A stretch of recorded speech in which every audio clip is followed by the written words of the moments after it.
মাননীয় বিরোধী দল নেতা উত্থাপন করুন। ধন্যবাদ মাননীয় স্পিকার, আমাকে সুযোগ করে দেওয়ার জন্য। আমি সময়ের বাধ্যবাধকতার কারণে এই বিষয়টি মহান এই সংসদে উত্থাপন করতে যাচ্ছি।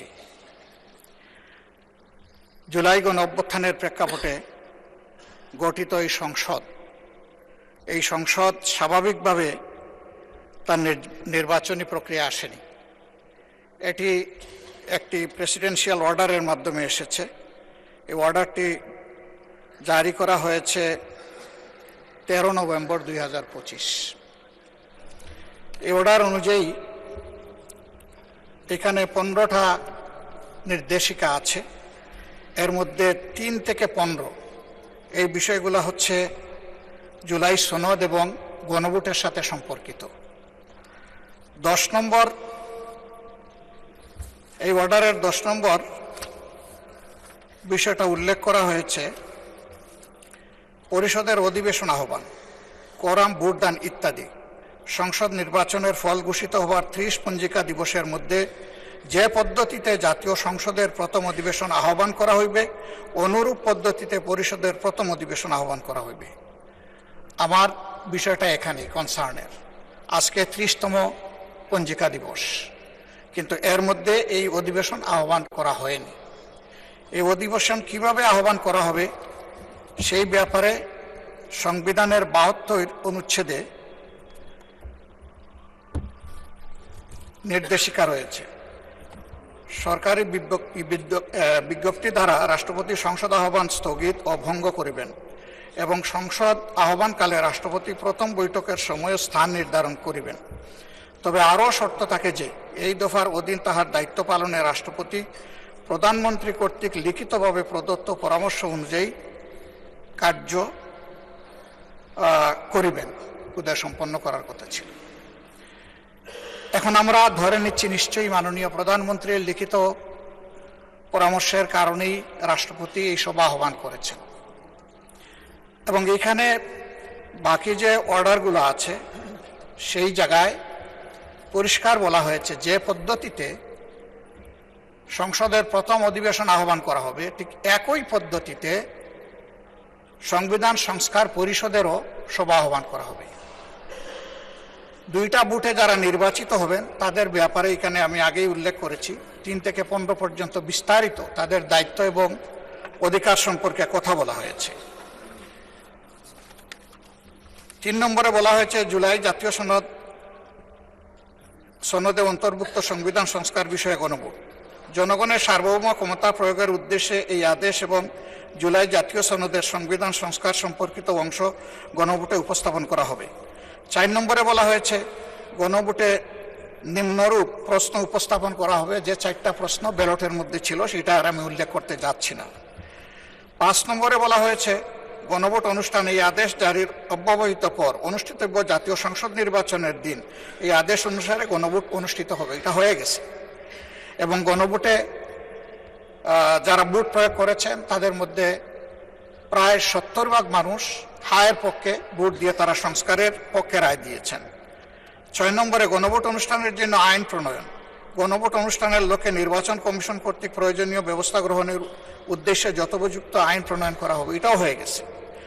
সংবিধানের সংস্কার পরিষদ গঠন উহার কার্যাবলী এবং বিলুপ্তি।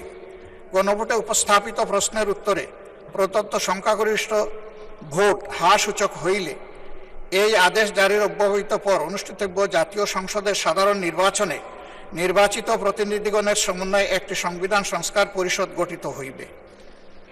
মাননীয় স্পিকার, এটি হয়নি এবং এর সময়সীমা আজকে শেষ। যাহা সংবিধান সংস্কার বিষয়ে সকল ক্ষমতা প্রয়োগ করিতে পারিবে।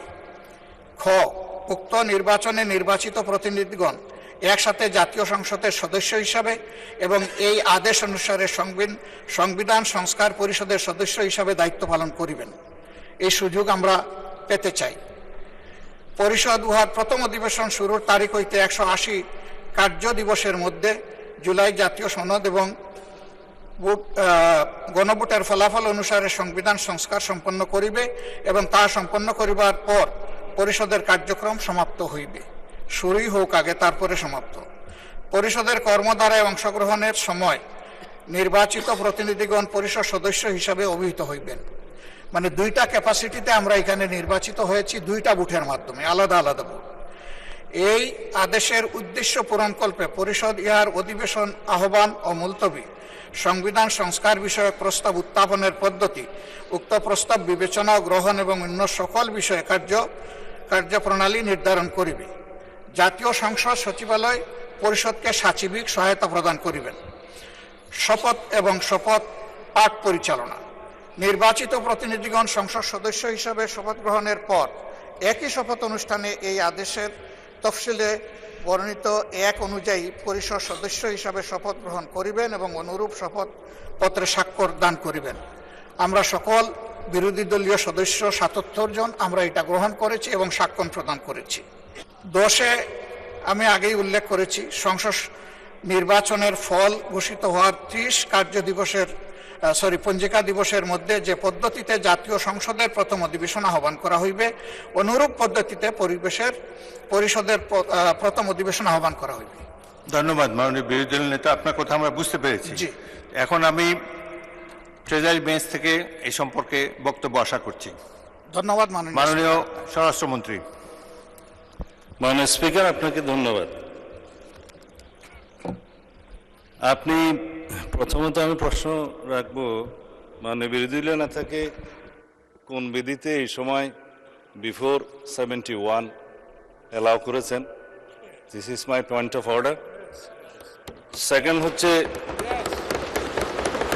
যদি জরুরি জনগুরুত্বপূর্ণ বিষয়ে কোনো মুলতবি প্রস্তাব আনতে হয়, সেটার জন্য বিধি আছে, সেই বিধিতে কোনো নোটিশ তিনি দিয়েছেন কিনা রুলস অফ প্রসিডিউর 62 অনুসারে। তৃতীয় প্রশ্ন হচ্ছে, যদি জরুরি জনগুরুত্বপূর্ণ বিষয়ে কোনো সংক্ষিপ্ত আলোচনা করতে হয়, সেই বিষয়ে বিধি 68 অনুসারে কোনো নোটিশ দিয়েছেন কিনা, এটা হচ্ছে আপনার প্রতি আমার প্রশ্ন। তারপরেও যেহেতু আপনি অ্যালাউ করেছেন, মাননীয় বিরোধী দলীয় নেতা যেহেতু কিছু প্রশ্ন উত্থাপন করেছে, জাতির উদ্দেশ্যে কিছু কথা বলতে হয়, না হলে পরিষ্কার হবে না। তিনি পুরো জুলাই জাতীয় সনদ সংবিধান সংস্কার বাস্তবায়ন আদেশ 2025 টপ টু বটম পড়েছেন, এ টু জেড। এটা আদেশ নম্বর 1/2025, 13 নভেম্বর। আমি হাউসের বাইরে বিভিন্ন জায়গায় আলোচনায় বলেছিলাম, রাষ্ট্রপতি অধ্যাদেশ জারি করতে পারেন যখন হাউস সেশনে থাকে না, আর্টিকেল 93 অনুসারে। এবং এই আর্টিকেল 93 অনুসারে আপনি দেখবেন, মাননীয় স্পিকার, ক্লজ কতে 93(1) ক্লজ ক লেখা আছে, সংবিধানের ধারা পরিবর্তন হবে বা সংবিধান পরিবর্তন হবে, এরকম কোনো বিষয় অধ্যাদেশের মাধ্যমে আসতে পারে না, সেটা জায়েজ নাই। রাষ্ট্রপতি অধ্যাদেশও সেটা সংবিধান পরিবর্তনের কোনো বিধান করতে পারেন না। কিন্তু এই যে আদেশ, এই আদেশটা না অধ্যাদেশ না আইন, মাঝামাঝি কি জিনিস, সেজন্য আমি বলেছিলাম এটা হয়তো নিউট্রাল জেন্ডার হতে পারে। এনিওয়ে, এটা আমি অসংসদীয় বা আনপার্লামেন্টারি কোনো শব্দ এখানে ইউজ করতে চাই না, এটা বাইরের বক্তৃতা হলে বলা যেত।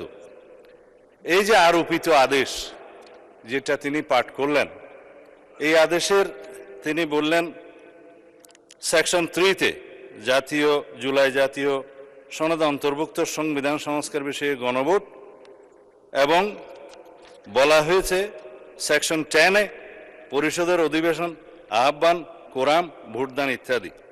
অর্থাৎ এটা সংবিধান সংস্কার পরিষদের সদস্য হিসেবে তারা অসাংবিধানিকভাবে শপথ নিয়েছেন বটে, সেই পরিষদের আহ্বানের জন্য তিনি রাষ্ট্রপতির আর্টিকেল 72 অনুসারে কনস্টিটিউশনের অধিবেশন আহ্বানের ঘোষণা চাচ্ছেন। এবং তিনি বলেছেন, যেহেতু দুইটি কাজ বাদে বাকিগুলো সব প্রাইম মিনিস্টার রিকমেন্ডেশনে প্রেসিডেন্ট করে থাকেন, এবং একইভাবে এই সংসদের আহ্বানও তিনি করেছেন প্রধানমন্ত্রীর পরামর্শ অনুযায়ী আর্টিকেল 72 অনুসারে। তো এইখানে প্রেসিডেন্টের ক্ষমতা, যে প্রধানমন্ত্রী পরামর্শ দিয়েছেন তিনি জাতীয় সংসদের অধিবেশন আহ্বান করবেন আর্টিকেল 72 এবং স্থান এবং সময় নির্ধারণ করবেন, করেছেন। আর্টিকেল 73 অনুসারে তিনি ভাষণ দেওয়ার কথা ভাষণ দিয়েছেন। আমাদের বিরোধী দলীয় বন্ধুরা ভাষণ শুনতে চাননি, চলে গিয়েছেন, ভালো কথা। কিন্তু সেই ভাষণের উপরে আলোচনার জন্য তিনি কালকে প্রস্তাব করেছেন 50 ঘন্টা বরাদ্দ করা হোক। এখন যদি রাষ্ট্রপতির ভাষণের উপরে 50 ঘন্টা আলোচনা হয়, ভালো, সংখ্যা অনুপাতে সেই সময় বরাদ্দ করা হবে, আমরা অ্যাপ্রিসিয়েট করি। কিন্তু এই যে আর্টিকেল 72 অনুসারে সংবিধান সংস্কার পরিষদের যেখানে অস্তিত্ব না থাকায় প্রধানমন্ত্রীও সেটা পরামর্শ দিতে পারেন না রাষ্ট্রপতিকে, রাষ্ট্রপতিও সেই অধিবেশন আহ্বান করতে পারেন না, বিধায় সে করেননি। তা এখন যদি তাদের প্রশ্ন অনুসারে এই আদেশটা যদি বৈধ হয়, রাষ্ট্রপতি যে আদেশটা জারি করেছেন সেটা যদি সাংবিধানিক হয়, সেটা আমরা এখানে আলোচনা করতে পারি। ইদানিং একটা আলোচিত বিষয় হয়েছে, জুডিশিয়ারিতে সেটা আপিল হয়েছে, রিট হয়েছে, এই সংবিধান সংস্কার বাস্তবায়ন আদেশ এইটা এবং গণভোটের সার্টেন পোর্শন কেন আনকনস্টিটিউশনাল ডিক্লেয়ার করা হবে না, সেই মর্মে রুলও জারি করা হয়েছে শুনলাম। এখানে হয়তো জুডিশিয়ারির মতামত দিবে, বাট জুডিশিয়ারির মতামত এই সোভারেইন পার্লামেন্টের উপরে কখনো বাইন্ডিং না। কিন্তু এই সোভারেইন পার্লামেন্ট কখনো আবার এমন কোনো আইন প্রণয়ন করতে পারে না যেটা জুডিশিয়ারিতে যে চ্যালেঞ্জ হয়ে নাল অ্যান্ড ভয়েড হয়ে যাবে, আল্ট্রা ভায়ার্স টু দি কনস্টিটিউশন হয়ে যাবে। তো সুতরাং আমাদেরকে উভয় দিকে লক্ষ্য রেখে জাতির বৃহত্তর স্বার্থে আইনানুগভাবে এবং সাংবিধানিকভাবে যেতে হবে এই মহান জাতীয় সংসদে আমাদের সমস্ত কার্যক্রম। এখন যদি বলা হয় যে গণভোটের রায় বাস্তবায়নের জন্য সংবিধান সংস্কার পরিষদ গঠন করতে হবে, মানলাম, আমরা নির্বাচিত হয়েছি সাংবিধানিক ভোটে। নির্বাচন কমিশনের দুইটাই এখতিয়ার, একটা হচ্ছে জাতীয় সংসদের নির্বাচন অনুষ্ঠান করা, আর একটা হচ্ছে রাষ্ট্রপতির নির্বাচন অনুষ্ঠান করা। এটা হচ্ছে কনস্টিটিউশনাল ম্যান্ডেট, যেটা নির্বাচন কমিশন পালন করতে বাধ্য। কিন্তু আরেকটা আইন হয়েছে গণভোটের জন্য, এটা আমরাও প্রস্তাব করেছিলাম, যেহেতু আইনি ভিত্তি চেয়েছেন সবাই জুলাই জাতীয় সনদের, যে জনগণ কি বলে আমরা দেখি।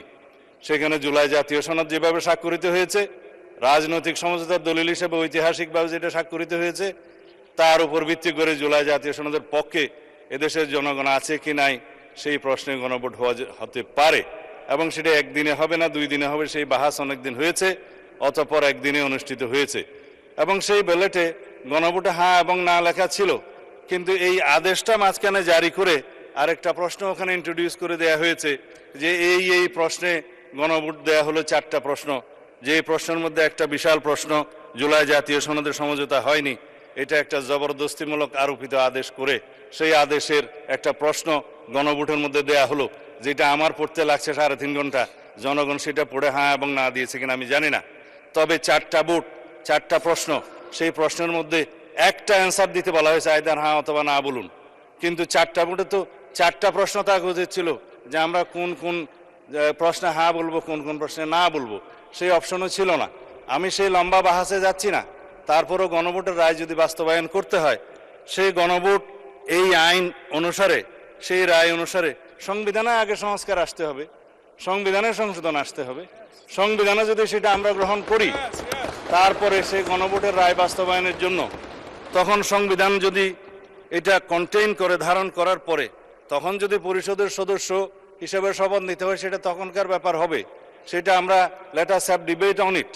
তবে এখন এই সংবিধান সংশোধনের জন্য আমরা এই সেশনে বিল আনতে পারবো কিনা সেটা যথেষ্ট সন্দেহ আছে। এই কারণে যে 133টা অধ্যাদেশ এখানে উত্থাপিত হয়েছে প্রথম দিনে, আজকে হয়তো মাননীয় আইনমন্ত্রী সেগুলা বিশেষ কমিটি দেওয়ার জন্য প্রস্তাব করতে পারেন, তারপরে সেটা স্ক্রুটিনি হবে, রিপোর্ট পেশ হবে, সময় আছে 30 দিন। এটা কোনো কার্য দিবস নয়, পঞ্জিকা দিবস। 30 দিনের মধ্যে এই অধ্যাদেশগুলো সম্পর্কে আমাদেরকে ফয়সালা করতে হবে। এখন সেই অধ্যাদেশগুলো ফয়সালা করতে গিয়ে 15 দিন এখন লম্বা ছুটিতে, 29 তারিখের আগে আপনি আর সেশন করতে পারছেন না আজকের পরে, তখন এগুলো করতে করতে এই সেশন চলে যাবে।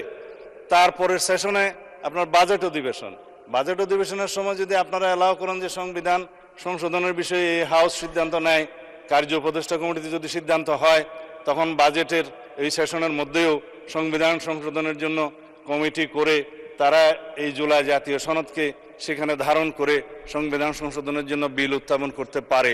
সেই বিলটা তারপর আলোচনা হবে, পাশ হবে, সেটা তখন সেই সেশনে করা যাবে কিনা আপনারা সিদ্ধান্ত নেবেন।